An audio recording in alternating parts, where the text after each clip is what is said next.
Be interested in just kind of your overall take and assessment from the performance on Saturday.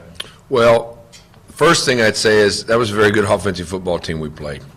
That team's going to win a number of football games in their conference, and I think have a very successful year. I think the quarterback was an outstanding player, and throws a very accurate ball. He operates on time. He understands the system, as I told you going into it. I called him Mr. Clean Jeans going into it because nobody ever touches him, and by method he sinks out of there and puts himself in an untouchable position and threw excellent balls. 16 was the kind of player that was advertised going into it, and one of our primary goals, keys to victory, was capture number 3, and I thought our kids did an excellent job of doing that. Were we satisfied with how we played overall? No, sir. But our expectations are higher than that, especially when it comes to the number of pass yards that we gave up. At the same time, we held them 120 yards below their normal output on the season, held them below their passing yards, rushing yards by 110, and equaled their low scoring output. So we're very pleased to have the victory. What do you think about the way he's played? Really has been very intent on his move and trying to master both spots he's playing, primarily as a hog, but he does play some razor still as well. It was a transition for him. He's been an inside guy for us, and he's really taken the change to heart. He spends as much time as anybody, extra-wise, in the film room and asking questions.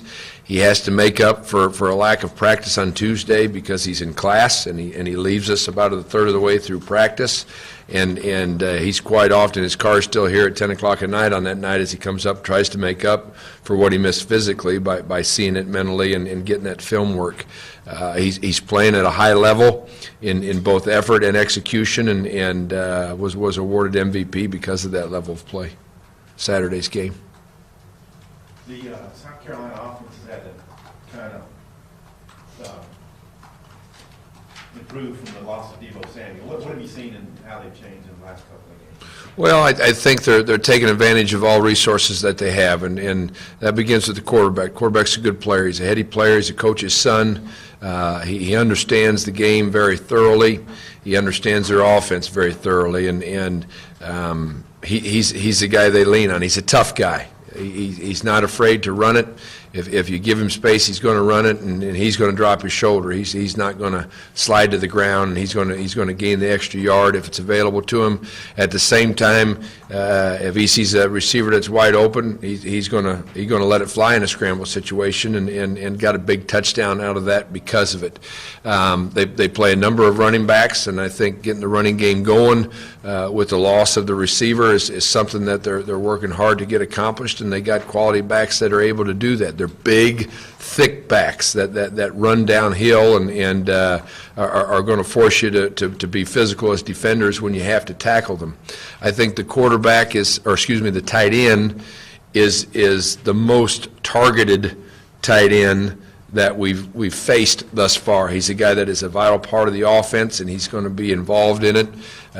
Doesn't change what we do. It just heightens your awareness of a guy that sometimes is forgotten as far as the offensive system. And then you got a number of receivers that have picked up their game and stepped in and are making catches and running routes. They do some things formationally that challenge you. There are two primary personnel groups, and about every formation known to mankind out of those two personnel groups. Their offensive line is pretty banged up coming into this game. Does that alter how you guys will game plan at all? No.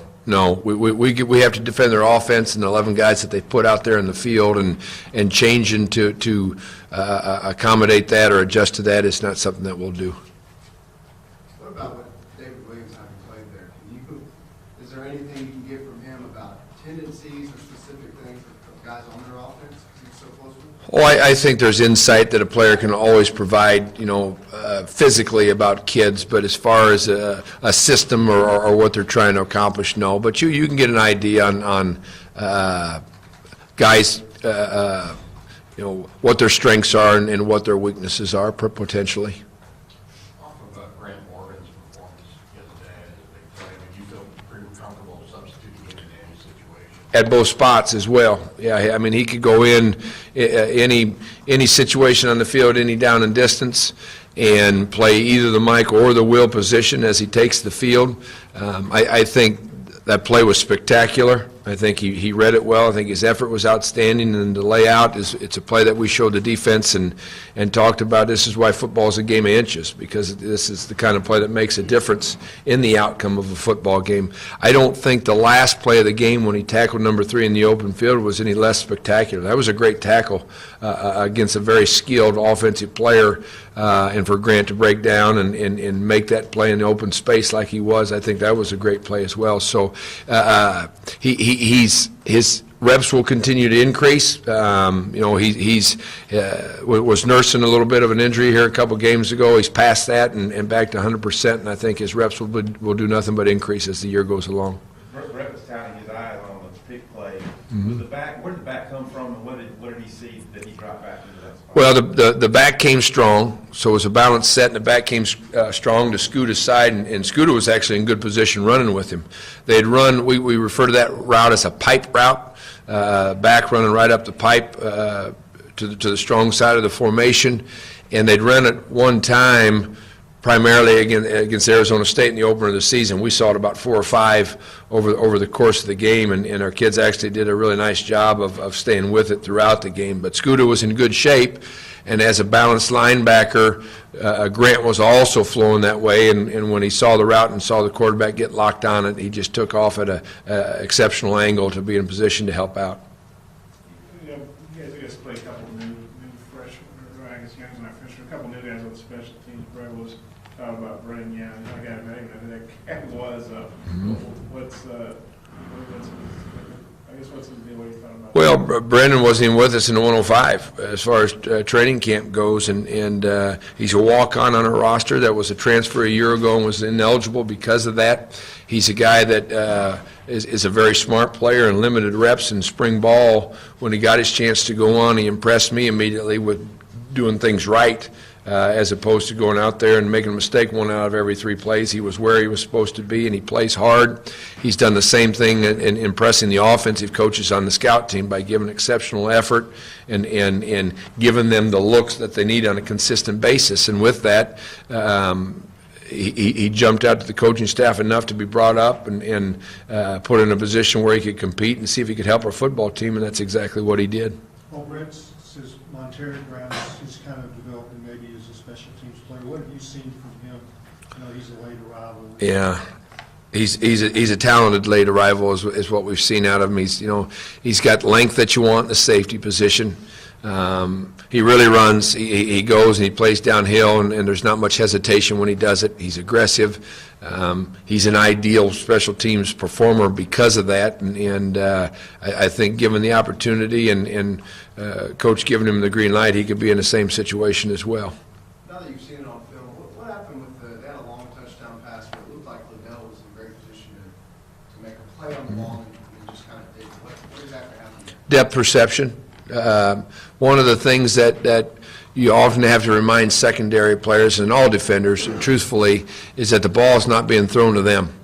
And sometimes they'll go play a ball like it's being thrown to them instead of having a full awareness of where the receiver is and being able to change their angle or match the pitch of the ball and catch the ball at its highest point. So Josh is in a position to make a play on the ball, had the ball extended its path, which it didn't because the receiver cut it off as he should have at the highest point. So something that we're actually going to work as far as adding some deep ball drill stuff in and try to help our awareness of where the receiver is and judging the depth perception as we go. You played for months on special teams. Brett's there might be more of a role on him.